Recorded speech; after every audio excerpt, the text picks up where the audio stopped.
Hi, welcome back to Infinite Creation. School, college, office இதுக்கெல்லாம் எடுத்துகிட்டு போகிற மாதிரி சூப்பரான 4 லஞ்ச் பாக்ஸ் ரெசிபீஸ் வாங்க எப்படி செய்கிறதுன்னு பார்க்கலாம். ஃபஸ்ட்டு வந்து க்ரீன் பீஸ் எக் ரைஸ். இது எப்படி செய்கிறது? கடாயில் 1 ஸ்பூன் எண்ணெய் சேர்த்துருக்கேன். எண்ணெய்க்கு பதிலாக நீங்கள் நெய் கூட சேர்க்கலாம், அதுவும் இன்னும் டேஸ்ட் நல்லாயிருக்கும். எண்ணெயில் பொடியாக நறுக்கின இஞ்சி வந்து சேர்த்துருக்கேன். அதோட 2 பச்சை மிளகா பொடியாக நறுக்கினது சேர்த்துருக்கேன். கருவேப்பிலை, இது மூணும் நல்லா பச்சை வாசனை போகிற வரைக்கும் நல்லா வதக்கி விட்டுக்கலாம். இஞ்சிக்கு பதிலாக நீங்கள் இஞ்சி பூண்டு பேஸ்ட்டு கூட சேர்த்துக்கலாம். இஞ்சி பச்சை மிளகா வந்து நல்லா பச்சை வாசனை போகணும், அது வரைக்கும் இதை நல்லா வதக்கி விட்டுக்கோங்க. அடுத்ததாக இதில் வந்து பாதி வெங்காயம் நல்ல பொடியாக நறுக்குனது சேர்க்குறேன். வெங்காயம் வந்து நல்லா கண்ணாடி பதத்துக்கு வரணும், அது வரைக்கும் இதை நல்லா வதக்கி விட்டுக்கலாம். வெங்காயம் நல்லா வதங்கும் போது தான் ரைஸுக்கு வந்து நல்ல ஒரு டேஸ்ட் கிடைக்கும். வெங்காயம் வந்து நல்ல பொன்னிறம் ஆயாச்சு. அடுத்தது நாம் இதில் முட்டை சேர்க்கணும். முட்டை சேர்க்குறதுக்காக நடுவில் வந்து கொஞ்சம் இடத்த வந்து ஒதுக்கி விட்டுக்கிறேன். நம்ம எடுத்துருக்கிற ரைஸுக்கு ஏற்ற மாதிரி முட்டை சேர்க்கணும். நான் 2 முட்டை சேர்க்குறேன். 1 கப் ரைஸ் வந்து சேர்க்க போகிறேன், அதுக்காக 2 முட்டை. முட்டை வந்து கொஞ்சம் வேக ஆரம்பித்ததுக்கப்புறமா நாம் வந்து அதை ஸ்க்ரம்பிள் பண்ணி விட்டுக்கலாம். அப்போ வந்து பெரிய பெரிய துண்டுகளாக இருக்கும். நல்லா ஸ்க்ரம்பிள் ஆனதுக்கப்புறமா ஓரத்தில் இருக்கிற வெங்காயம் எல்லாத்தையும் சேர்த்து நல்லா வதக்கி விட்டுக்கலாம். முட்டையை நல்லா வதக்குனதுக்கப்புறமா 1 டீஸ்பூன் கரம் மசாலா சேர்க்குறேன். அதோட தேவைக்கு ஏற்ற மாதிரி உப்பு. இப்போ இதை நல்லா கலந்து விட்டுக்கலாம். கரம் மசாலா வந்து பச்சை வாசனை போகணும், அது வரைக்கும் இதை நல்லா மிக்ஸ் பண்ணி விட்டுக்கோங்க. இப்போ வேக வச்ச பச்சை பட்டாணி வந்து சேர்த்துருக்கேன். ஃப்ரோசன் பட்டாணியும் சேர்க்கலாம், அது சேர்க்குறதா இருந்தாலும் வேக வச்சுட்டு சேர்த்துக்கோங்க. இப்போ இதை நல்லா மிக்ஸ் பண்ணி விட்டுக்கோங்க. நல்லா மிக்ஸ் பண்ணி விட்டதுக்கப்புறமா 1 கப் பாஸ்மதி ரைஸ் வந்து சேர்த்துருக்கேன். பாஸ்மதி ரைஸுக்கு பதிலாக நீங்கள் நார்மல் ரைஸ்லேயும் இந்த ரைஸ் வந்து ப்ரிப்பேர் பண்ணலாம். பாஸ்மதி ரைஸ் வந்து வேக வைக்கும்போது உப்பு, எண்ணெய், பட்டை, கிராம்பு, ஏலம்லாம் சேர்த்து வேக விட்டு அதை வடிகட்டி எடுத்துக்கோங்க. சாதம் வந்து ஈரப்பதம் இல்லாமல் நல்ல உதிரி உதிரியாக இருக்கணும், அப்போ தான் மிக்ஸ் பண்ணுறதுக்கு நல்லாயிருக்கும். இப்போ கடைசியாக 1 டீஸ்பூன் பெப்பர் பவுடர் சேர்க்குறேன். இதையும் சேர்த்துட்டு நல்லா மிக்ஸ் பண்ணி விட்டுக்கோங்க. கடைசியாக மல்லி இலை இல்லைன்னா ஸ்ப்ரிங் ஆனியன் ஏதாவது சேர்த்து கார்னிஷ் பண்ணிக்கோங்க. அவ்வளோதான், சூப்பரான க்ரீன் பீஸ் எக் ரைஸ் வந்து ஈஸியாக தயாராகிடுச்சு. ரொம்ப ரொம்ப டேஸ்டியான green peas egg rice.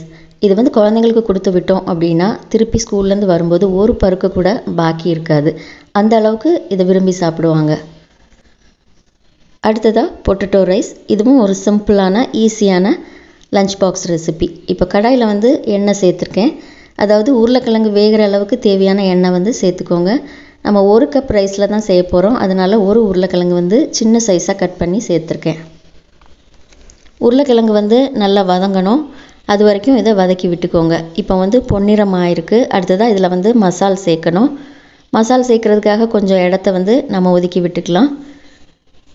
1 teaspoon மிளகாய்த்தூள், 1/2 டீஸ்பூன் மஞ்சள் தூள், அப்புறமா 1/2 டீஸ்பூன் கரம் மசாலா, தேவைக்கு உப்பு. இதை இப்போது இந்த எண்ணெயிலே நல்லா மிக்ஸ் பண்ணி விட்டுக்கலாம். இந்த உருளைக்கிழங்குல வந்து இந்த மசால் வந்து நல்லா படணும். இப்போ ஒரு மூடி போட்டு நாம் வேக விட்டுலாம். உருளைக்கிழங்கு வந்து நல்லா வேகணும், தண்ணி எதுவும் சேர்க்க வேண்டிய அவசியம் இல்லை. இந்த எண்ணெயிலேயே உருளைக்கிழங்கு வந்து நல்லா வெந்துடும். 2-3 நிமிஷம் வேக விட்டால் போதும். இப்போ உருளைக்கிழங்கு வந்து நல்லா வெந்திருக்கு. நாம் வந்து இதை மசிச்சு விட்டு பார்த்துக்கலாம். சூப்பராக வெந்திருக்கு. அடுத்ததான் இந்த உருளைக்கிழங்கு எல்லாத்தையுமே நாம் வெளியே எடுத்துட வேண்டியது தான்.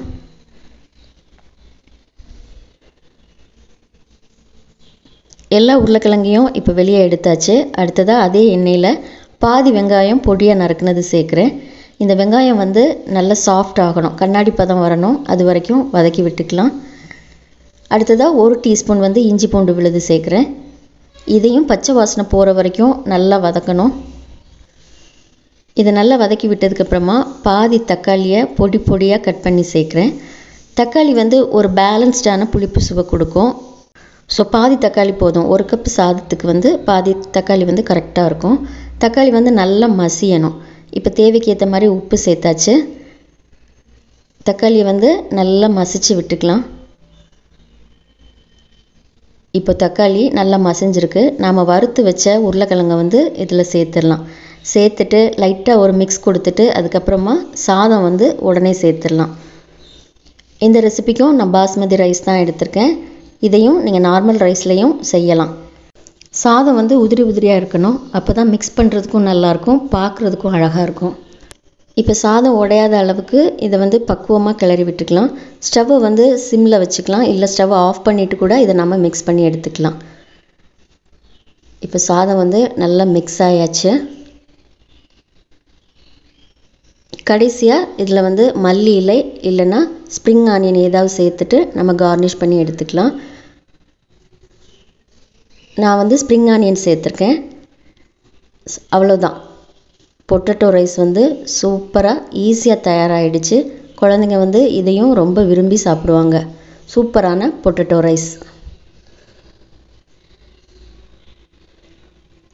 அடுத்ததாக மிக்ஸ்ட் வெஜிடபிள் ரைஸ் வந்து எப்படி செய்கிறது வாங்க பார்க்கலாம். கடாயில் வந்து தேவைக்கு ஏற்ற மாதிரி எண்ணெய் சேர்த்துருக்கேன். முதல்ல வந்து பட்டை, கிராம்பு, ஏலம் இதை வந்து நல்லா தாளித்து எடுத்துக்கலாம். இது பொரிஞ்சதுக்கப்புறமா பாதி வெங்காயம் சேர்க்குறேன். நம்ம 1 கப் சாதத்துக்கு பாதி வெங்காயம். வெங்காயம் வந்து கண்ணாடி பதம் வர வரைக்கும் நல்லா வதக்கி விட்டுக்கோங்க. அடுத்ததாக 1 டீஸ்பூன் இஞ்சி பூண்டு விழுது.